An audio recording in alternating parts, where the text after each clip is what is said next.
పేపర్లో రాస్తారు. ఏం పెడతారు, ఏం రాస్తారు? జగన్మోహన్ రెడ్డి గారు సంక్షేమ కార్యక్రమాలతో ఈ రాష్ట్ర సంపదని పేదలకు పప్పు బెల్లాల కింద పనిచేస్తున్నాడు అంటాడు. మళ్ళీ మరుసటి రోజే ఒకవేళ సంక్షేమ కార్యక్రమాలు తీసుకునే వాళ్ళకి కోపం వస్తున్నాయని చెప్పి మేము అనలేదు, చంద్రబాబు నాయుడు గారు కూడా పంచాడు, అభివృద్ధి చేయలేదని చెబుతారు. అభివృద్ధి చేయటం అంటే 16 మెడికల్ కాలేజీలు పెట్టి 8,000 కోట్ల రూపాయలు ఖర్చు పెడితే అది అభివృద్ధి కదా? అది అభివృద్ధి అందా? లేకపోతే 20,000 కోట్ల రూపాయలతో నాడు నేడు స్కూల్స్ని ఆధునీకరిస్తే అది అభివృద్ధి కాదా? ఈ రాష్ట్రంలో ఉన్నటువంటి హాస్పిటల్స్ని ఆధునీకరించి దాంట్లో ఎక్విప్మెంట్ కొని అక్కడ ఉన్నటువంటి బిల్డింగులు పోతాయి, పునాదులతో సహా తీసేసి 7-8 కోట్ల రూపాయలు గవర్నమెంట్ హాస్పిటల్ ఖర్చు పెడతారు, అభివృద్ధి కదా? గ్రామానికి 10 మందిని సచివాలయం ఎంప్లాయ్మెంట్ ఇచ్చి నిరుద్యోగులకి, చదువుకున్నటువంటి పిల్లలకి ప్రతి గ్రామంలో ఒక ఆర్బీకే, ఒక సచివాలయం, ఒక వైఎస్ఆర్ హెల్త్ క్లినిక్ అని చెప్పి భవనాలు కట్టి వాటిని ప్రజలకు అందుబాటులోకి తీసుకొస్తే అది అభివృద్ధిగా కనపడదు. ఈరోజు ఒకటే కోరిక, ఎలాగోలా జగన్మోహన్ రెడ్డి గారిని దించాలి, ఎలాగోలా చంద్రబాబు నాయుడిని ఎక్కించాలి. ఎలా ఎక్కిస్తాం?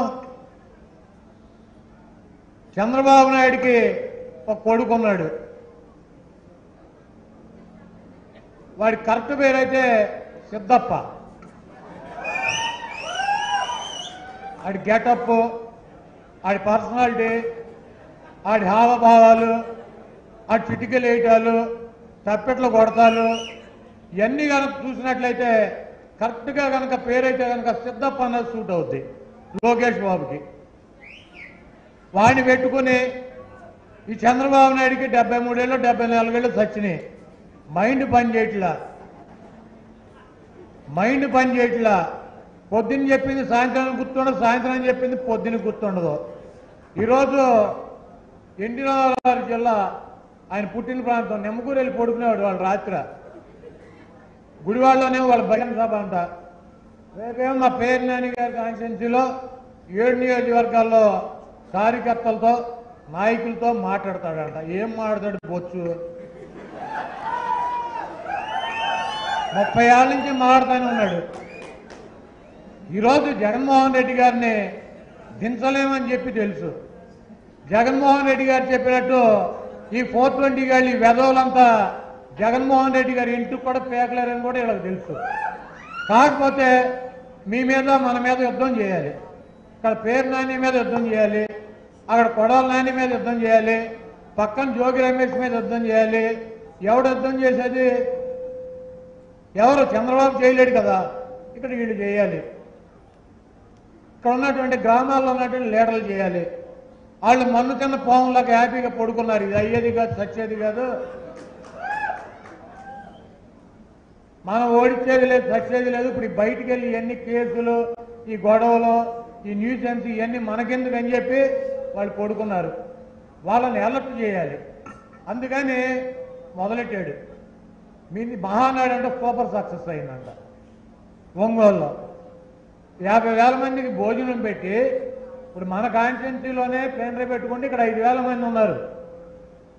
పామర్లో అనిల్ ప్లేనరీ పెడితే 6-7 మంది ఉన్నారు. నిన్న గుడివాడలో ప్లేనరీ పెడితే 4-5 మంది ఉన్నారు.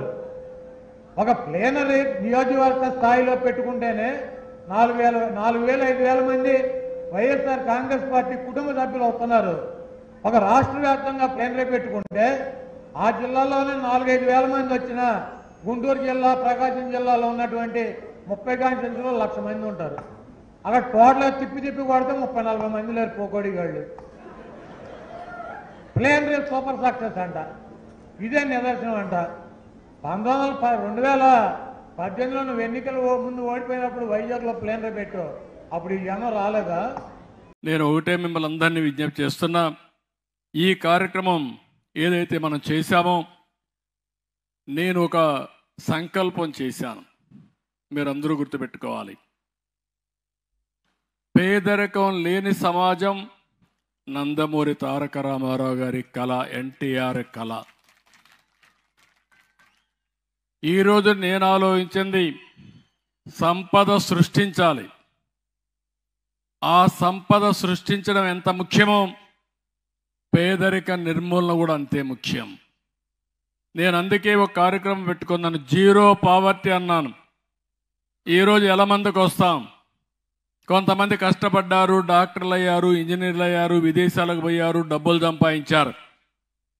కొంతమంది ఇలాంటి అభాగ్యులు ఉన్నారు, ఇప్పటికి కూడా పేదరికంలో ఉన్నారు, ఇల్లు లేకుండా ఉన్నారు, పూట గడవని పరిస్థితుంది, కష్టాల్లో ఉన్నారు. అందుకే అలాంటి వారికి మనందరం అండగా ఉండడం మన బాధ్యత. నేను అందుకనే మీరు చూస్తే ఈరోజు ఏదైతే పెన్షన్లు ఉన్నాయో ఇవి 64 లక్షల మందికి పెన్షన్లు ఇచ్చే ఏకైక రాష్ట్రం భారతదేశంలో ఆంధ్రప్రదేశ్ రాష్ట్రం. ఎన్టీ రామారావు గారు ప్రారంభించిన స్కీమ్ ఇది. ఆ రోజుల్లో 35 రూపాయలు. 96లో నేను ముఖ్యమంత్రి అయినాక అది 70 రూపాయలు చేశాను. మళ్ళీ అది 200 రూపాయలు అయ్యింది. 200 రూపాయలు 2014 నుంచి 1000 రూపాయలు చేశాను, 2000 రూపాయలు చేశాను. అంటే 200 నుంచి 2000 రూపాయలు చేశాను. అంటే 10 రెట్లు పెంచిన ఏకైక ప్రభుత్వం తెలుగుదేశం ప్రభుత్వం. అక్కడి నుంచి ముక్కుతూ మూలుగుతూ సంవత్సరం 250 రూపాయలు ఇచ్చేవారు. ఏదో వీళ్ళంతా పెద్ద ఇది చేసినట్టు. నేను వచ్చిన తర్వాత ఒక మాట చెప్పాను, ఏప్రిల్ నుంచే పింఛన్ ఇస్తానని చెప్పాను. రెండో మాట చెప్పాను, వాలంటీర్లు ఉంటేనే ఇస్తారని కావాలని మొరాయించారు. ఒక్క రోజులో పింఛన్ ఇస్తాను, నాకు అధికారం వస్తానని చెప్పి ఒక్క రోజులో పింఛన్ ఇచ్చిన ఘనత తెలుగుదేశం ప్రభుత్వాన్ని. ఎన్డీఏ ప్రభుత్వం. ఈరోజు మీరు పింఛన్ ఇచ్చాం, నేను ఆన్లైన్లో చూసుకుంటున్నాను ఎన్ని ఇచ్చారని. ఇప్పటి వరకు 94-95% ఇచ్చేశారు. ఈరోజు 4000 రూపాయలు ఒకటేసారి పెంచాను. అంటే దగ్గర దగ్గర 2700 కోట్ల రూపాయలు నెలకు అవుతుంది. సంవత్సరానికి 33,000 కోట్లు అవుతుంది. అయినా పర్వాలేదు. ఈరోజు ఈ నెలగన్ను చూశారు, ఒక వితంతు పెన్షన్, ఒక వృద్ధాప్య పెన్షన్, ఇంకో పక్క వితంతు పెన్షన్, ఇంకో పక్క వృద్ధాప్య పెన్షన్. ఒక్కొక్క ఇంటికి 4,000 అంటే సంవత్సరానికి 48,000 రూపాయలు ఈరోజు వాళ్ళకి నేను ఇస్తున్నానంటే వాళ్ళ జీవితంలో ఇదొక వెసులుబాటు అని చెప్పి కూడా నేను మీకు తెలియజేస్తున్నా. ఇప్పుడే ఆడబిడ్డ మాట్లాడుతున్న అతంటూ, మీరు ఈ 4,000 రూపాయలు ఇచ్చారు కాబట్టి నా కూతుర్ని కూలికి పంపకుండా స్కూలుకు పంపిస్తున్నాను, మీరు ఇవ్వకపోతే మళ్ళా కూలికి పంపించే పరిస్థితి వచ్చేదేమని బాధపడింది.